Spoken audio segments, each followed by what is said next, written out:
student, today we will read about history and the chapter is when, where and how. As we learned last year, history deals with the study of our past, or history is the study of the past. Specifically the people, societies, events and problems of the past. In India, history is divided into three time periods. That is shown there. History. The three time periods are first ancient period, and that is the time from 3500 BCE to 700 CE, from the time when humans learned to write. And the second is medieval period, around 700 CE. CE stand for Common Era to 1700 CE. And the third is modern period, that is the new era that we present have. Modern period start from 1700 CE to 1947 CE. So students, if we talk about the history, so we know and we have learned in previous class that when we talk about the history, we arise three questions: when, where and how. So students, we have learned and we have read the main three time periods of the history. Ancient period, from the time when humans learned to write. Last year we learned about the history of ancient India. This year we will study the medieval period of Indian history. The beginning of the medieval period in India was marked by political instability. After Harshvardhan's death in 647 CE, his empire broke up into several varying kingdoms. The rivalry and lack of unity among the rulers of these kingdoms allowed invaders from Central Asia to enter India from the northwestern. जैसा कि हम लोग पढ़ चुके हैं, last year हम लोगों ने प्राचीन भारत के बारे में पढ़ा था, और इस ईयर हम लोग का फोकस रहेगा मेडिवल पीरियड में, जो 700 CE से 1700 CE तक का पीरियड कहा जाता है.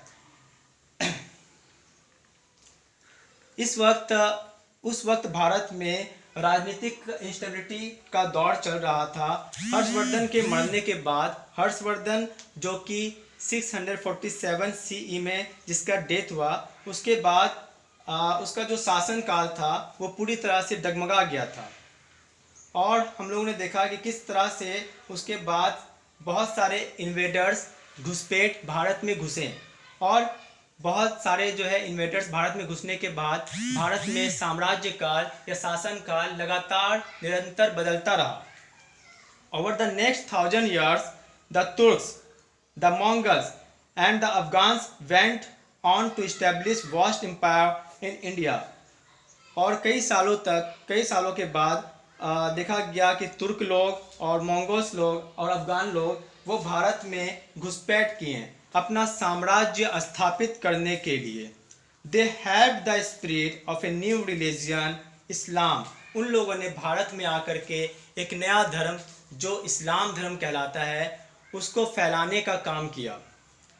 Their rule also resulted in significant changes in the economic, social, political and cultural aspect of Indian history.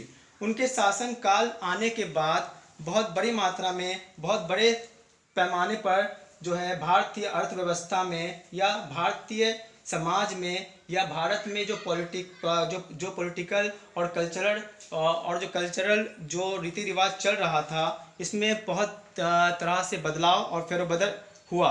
चूँकि एक नया धर्म हिंदुस्तान में पनप रहा था और वो धीरे धीरे फैलने लगा था, जो कि तुर्क और मंगोल और अफगान लोग इसको फैलाने का काम कर रहे थे. तो स्टूडेंट्स, इस चैप्टर में और इस साल हम लोग क्लास 7 में हिस्ट्री में सबसे ज़्यादा फोकस हम लोग का रहेगा मेडिवल पीरियड पे. So students, Now we will talk about the significant events that shaped the history of medieval India.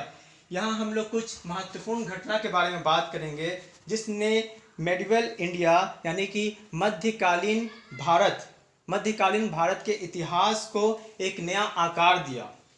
Given below, we know that there were so many factors that shaped the history of medieval India. Number 1, the emergence of regional kingdoms after the death of Harshvardhan. Harshvardhan के मरने के बाद बहुत सारे अलग अलग साम्राज्य का एक तरह से इमरजेंस यानी एक तरह से वो लोग जो है स्थापित हुए, वो लोग जो है सामने उभर करके आए. और सेकंड है the arrival of the Turks from the north west and the establishment of the Delhi सल्तनत. दूसरा है तुर्क लोगों का भारत में आगमन, या फिर आप इसको इन्वेड भी कह सकते हैं, घुसपैठ, जो कि नॉर्थ वेस्ट की तरफ से हिंदुस्तान में आए थे और इन्होंने हिंदुस्तान में आकर के दिल्ली सल्तनत का इस्टेब्लिशमेंट या उसको दिल्ली सल्तनत को इस्टेब्लिश किया. नंबर 3 में है the rise and spirit of religious movement such as bhakti and Sufi.